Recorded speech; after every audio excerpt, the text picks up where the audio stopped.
So, A Christmas Carol is a thing, or more specifically, The Muppet Christmas Carol is a thing, because that's most people's favorite modern retelling of this classic. And there are a lot of retellings. Like, a lot. This one story has been retold, adapted, cribbed, and stolen from so many times that it has its own Wikipedia page dedicated to listing them all out.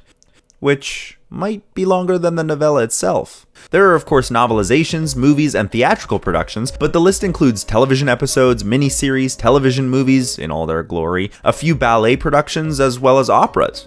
There's even a listing for a fan-made Mega Man ROM hack and its sequel, which is amazing. And yet, out of this veritable deluge of adaptations, a large majority of people still choose to watch The Muppet Christmas Carol. It's certainly my favorite version of the story, and not just because it's a musical. I can't even tell you when I first saw this movie. It was released in theaters the same year I was born, and I have an older sibling, so it's entirely possible that I saw this movie before I can remember, and every Decemberween since. I think nostalgia is part of the reason that people keep coming back to the Muppets version, along with many other Christmas classics, but I think there's more to it than that. Don't get me wrong, that's part of it. Christmas has sort of become about nostalgia, but I think this movie might be the best adaptation of the story because it's an important cultural touchstone that has become ingrained in the zeitgeist in an incredibly similar way to the original novella. And this is because of the movie's presentation, what it does and does not change as an adaptation, and how it continues to perpetuate the significant shift the original story had in the way we understand the true meaning of Christmas, or at least secular Christmas. And so today, I want to talk about The Muppet Christmas Carol.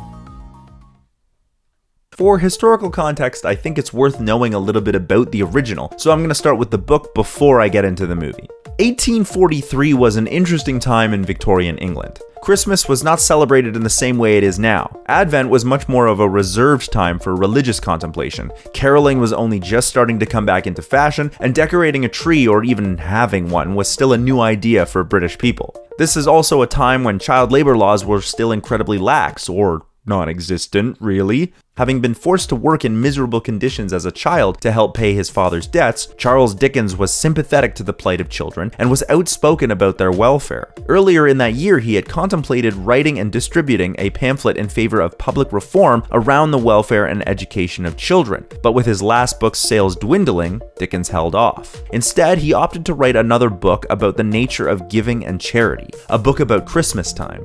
Dickens wrote A Christmas Carol in an incredibly short 6 weeks, with most of it written only days before it was published. On the 19th of December, the novella debuted and was sold out by Christmas Eve. It has never been out of print since. Arguably Dickens' most popular work, it has been translated into countless languages and altered the literary and social landscape forever, staying relevant from generation after generation. I mean, the length of that Wikipedia list speaks for itself. The Muppet Christmas Carol was also a strange time for the Muppets themselves, having just lost their founder and creator, Jim Henson. His son, Brian Henson, was contemplating the Muppets' next big project while dealing with the loss of his father and the responsibility of keeping his legacy alive. ABC then approached him with the idea to do A Christmas Carol as a TV special for the holiday season. Henson was immediately on board and looked to the longtime Muppets writer Jerry Jewell to pen a script. After settling on which Muppets would play which characters, the jokes began to fall into place. The script was delivered to ABC for approval, but ABC's parent company, Disney, loved it so much they opted to buy the script and produce it as a full-length feature film with a theatrical release. A prelude of what was to come, as Disney would eventually buy Jim Henson Productions because Disney owns everything. No! Bad to Janglez! This is the Decemberween episode. Keep your cynical hot takes to yourself. The movie launched in 1992 and was actually a bit of a disappointment commercially. Disney had expected it to be a holiday hit, but instead it opened 6th at the box office. Not a true failure by anyone else's standards, but this is the entertainment industry, and you know how that song and dance goes. But a few years later on home media, The Muppet Christmas Carol became a holiday staple for many families. It was in this form that the movie really thrived. Although the studio's economics might have eschewed the success of the Muppets, the fans and many critics loved the Muppets' zany additions to the beloved classic, and it became an annual rewatch right up there with It's a Wonderful Life, A Miracle on 34th Street, Rudolph, and of course, The Grinch. With the number of times this story has been told and retold, you're probably familiar with the basic outline, but I'm gonna go through it anyway, specifically the Muppet version, because that's the subject of this video. So, spoiler warning, I guess? Who doesn't know A Christmas Carol? The Marleys were dead. to begin with. Ebenezer Scrooge is a greedy, lonely, and uncaring man. He works his bookkeeping staff hard and is as uncharitable as the cold streets of London in winter. On the eve of Christmas, his nephew visits him at work and wishes Scrooge a Merry Christmas, but of course Scrooge wants nothing to do with the merriment and cheer of the holiday and barks back, "Humbug." One of Scrooge's employees, Bob Cratchit, asks Scrooge for Christmas off, and he begrudgingly agrees before he himself heads home. Once at his door, the knocker appears to change into the face of Scrooge's old partner, Jacob Marley. Spooked by this, Scrooge retires to his room for the evening, only to be scared once again by the ghostly forms of both his former partners. Marley and Marley, whoa! They warn Scrooge that his fate will mirror theirs if he doesn't make amends and change from misery to charity. You were not unfeeling towards your fellow men. True, there was something about mankind we loved. I think it was their money. They then warn Scrooge that he will be visited by 3 more spirits that night. As the clock strikes 1, the first spirit appears. The ghost of Christmas past shows Scrooge how he spent various Christmases of his childhood and young adulthood, revealing the origins of how Scrooge became obsessed with success and money to the detriment of his relationships. This caused him to sabotage his own relationship with his sweetheart because he was always working towards some endless dream of financial success, turning him into a bitter, broken-hearted, and lonely man. At the stroke of 2, Scrooge... Oh yeah, Ebenezer Scrooge. At the stroke of 2, Scrooge meets the ghost of Christmas present. Come in and know me better, man. This ghost shows Scrooge the happiness of those around him, particularly those who are less fortunate, such as his nephew Fred and employee Bob Cratchit and his family. Scrooge begins to understand that he is surrounded by incredible people who, despite his cantankerous nature, still toast to his good health, even when there are those such as Tiny Tim who are more deserving.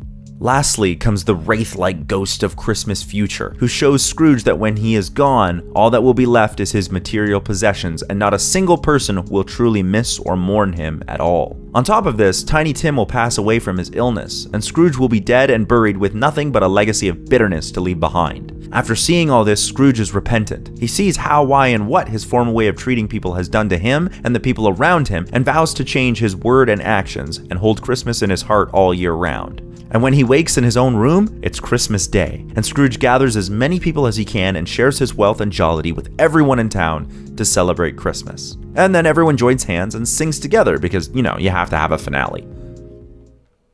First and foremost, a big part of this movie's impact has to do with the fact that it's the freaking Muppets. I know that doesn't seem like much, but it's a huge deal. The Muppets have been around on television since the 70s and technically started out as a small comedy sketch for The Tonight Show all the way back in the 50s. So even by the time The Muppet Christmas Carol came out, their popularity and notoriety was well established. The concept of taking well-known stories and placing the Muppet characters into them had also proven successful in the past, in many television specials that had been produced. Jim Henson had already created 3 successful full-length theatrical movies with the characters before this one, so people were already watching Muppet movies for generations, passing their love for the characters onto one another and introducing them to the older movies and shows while enthusiastically sharing in the excitement of new releases, all the way up to today, where the Muppets are almost 75 years old. And A Muppet's Christmas Carol has the benefit of being a Christmas movie, and a large part of celebrating the holidays is the classic rewatching of films. This movie is not only a retelling of the classic Christmas story, but also sits comfortably in the millennial generation's youth, and the millennials love their nostalgia, so it's no surprise that culturally this movie has become so ubiquitous. The inclusion of the familiar Muppet characters playing themselves while they tell a story gives a comedic bent to the movie on top of the added gags. The characters are recognizable and act as an incredible vehicle of familiarity while introducing a brand new story to audiences. Or a classic story, depending on how many times you've watched it. And the Muppets have always had this genius ability to ride the line between children's entertainment and adult humor. The Muppet Christmas Carol is packed to the rafters with visual gags and slapstick comedy. The friendly nature of the presentation is designed to appeal to children, and yet there is a distinctly adult tone to some of the jokes. Not necessarily sexual, just the clever references and double entendre that the Muppets have always been known for. We can't do the bookkeeping. Yeah, all of our pens have turned to inksicles. Our assets are frozen.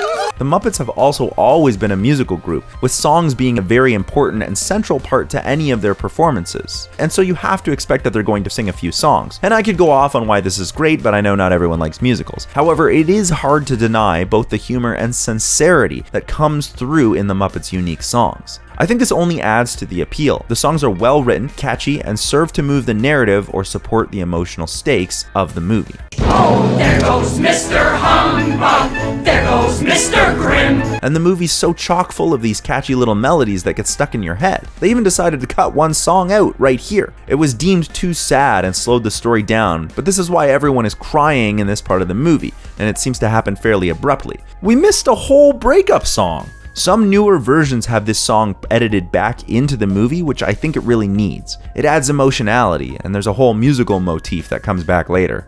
Just by the nature of being a Muppet movie, this version of A Christmas Carol becomes more accessible. The comedy, the recognizability, the music, and now the nostalgia all play into the continued success and joy derived from this version, which is wonderful, but we have to remember that this isn't just a comedy, it's also an adaptation.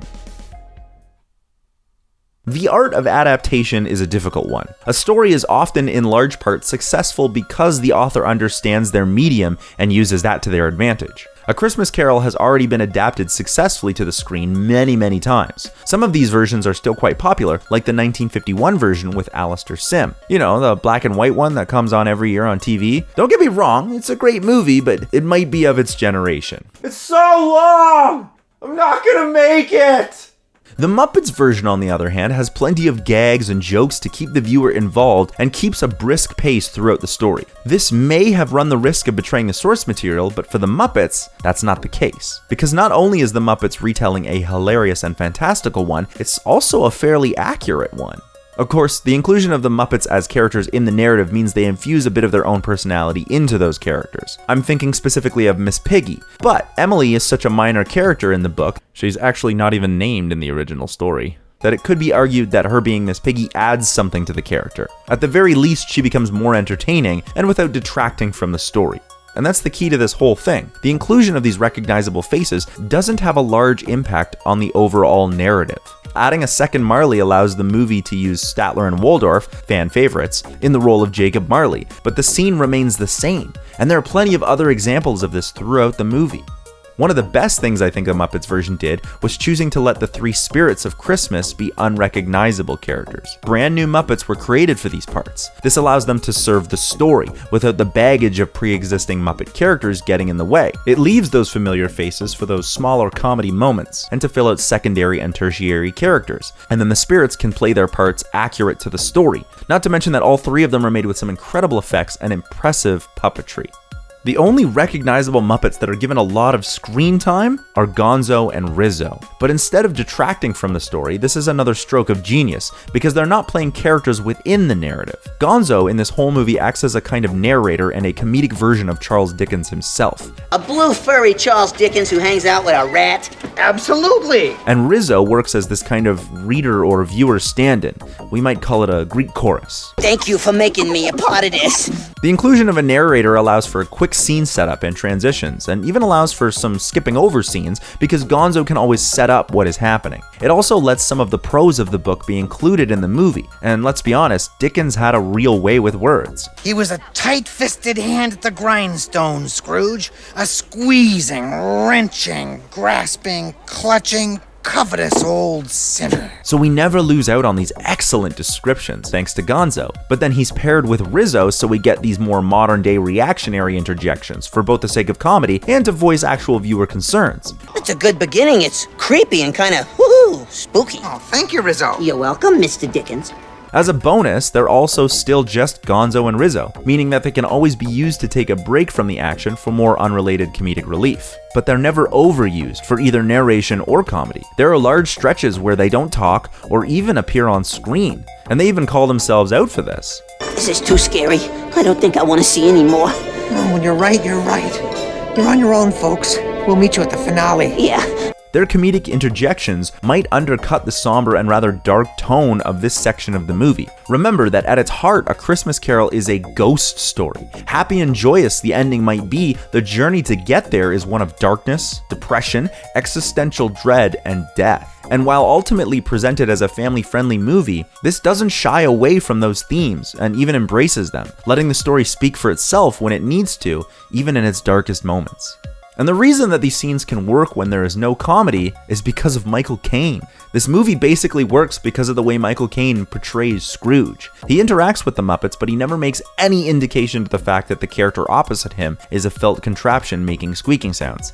Caine plays Scrooge exactly as you would read him in the book, and lets the comedy happen around him. His performance is what makes the movie work because we become invested in his journey. Our suspension of disbelief would be broken if he made a joke or broke into song too early in the show for the wrong reasons. Scrooge is an unlikable main character, and we need to see that change come about through the narrative. Caine's decision to play Scrooge seriously means the movie comes off seriously when it needs to, and the change of heart feels genuine. It also allows the Muppets around him to make these awesome jokes and fourth wall gags because we're still invested in Scrooge's journey while we laugh at them. So Gonzo can explain the story and Rizzo can crack a joke, all the while Caine can play Scrooge exactly as he is in the book, and the result is an adaptation that keeps the words and story and themes very close to the original. The Muppet Christmas Carol is one of the better adaptations of the classic Christmas novella by having this dynamic presentation while at its heart staying true to Dickens' story. It continues to introduce new generations to one of the most important stories in Western culture. A Christmas Carol changed the way people thought about charity and can probably be seen as a large reason why reform around social welfare began to take place, particularly in Britain. But apart from social reform, this story was and is responsible for a cultural reform around Christmas. When someone says Christmas and what it means, you probably get an idea of giving and family and tradition, unless you're me and then you think capitalistic corporations encouraging social reciprocity as a means of forcing poor No! Bad to Janglez. This is the Decemberween episode. Save the Marxist discourse for later. The point is, what do we actually mean when we say the true meaning of Christmas? Whenever movies bring it up, they love to talk about tradition and nostalgia and how it 'tis the season, and I'm over here like, the season for what? What even is the true meaning of Christmas? Like, I know Advent is a thing, but unless you're a Christian, then what the fuck does Christmas actually mean? For all their talk, it seems most movies are unable to pinpoint any actual definition. They just spit the words dogmatically and move on to soft focus and sparkle filters. I'm not certain when the nostalgia thing began to happen, but that's more of a general problem we're experiencing as a culture in this particular age and generation. But in the West, most people, without realizing it, generally derive their idea of secular Christmas from the themes in A Christmas Carol. The idea of giving to others, especially those less fortunate, spreading cheer, and being with those whom we care about are the themes of the story and were disseminated to the public by this novella. As I mentioned, before A Christmas Carol, the holiday season wasn't even remotely close to the major event we know it as now. It was largely a religious holiday, and I'm not going to argue for or against A Christmas Carol being secular or a Christian allegory because frankly I don't care. What I am going to argue is for the impact this story has had on secular Christmas, and I'm going to do that with the help of Friedrich Nietzsche. Oh yes, you heard me right, everyone's favorite cynical mustache-having nihilist. Some 40 years after Dickens published his famous novella, Nietzsche wrote his own story called Thus Spoke Zarathustra. In it, he wrote his most famous line, "God is dead and we have killed him." What Nietzsche meant by this is that throughout the past many decades and centuries of the Enlightenment, the idea of positivism or proving things with science had made the world understandable to even the average person. This had caused the domain and popularity of religion and even the belief in a deity to wane as we could now explain things with reason and science rather than faith. But what Nietzsche was more concerned with, if this was indeed the case, then where would we look when we want to derive meaning from these facts? If there is no God, then where does meaning come from at all? A similar question seemed to plague Christmas in Dickens' time, what with it being largely known as a religious holiday. And so when Dickens wrote A Christmas Carol, he gave a growing number of secular or non-practicing people a Christmas that was about a lot of the same values as it had been before, but could be separated from the previously religious traditions. The novella provided new meaning to the holiday when its popularity was waning. Dickens' intention was most definitely not to divert people to a secular version of Christmas, but to push for kindness, charity, and joy amongst people during the season. And while these are certainly themes that appear in religion, they're not bound to religion and are generally seen by society as virtues. And ever since, this has been the true meaning of secular Christmas. It certainly seems to be the one that movies vaguely refer to, but it is easy to see the effect that A Christmas Carol has had in movies and in our society at large.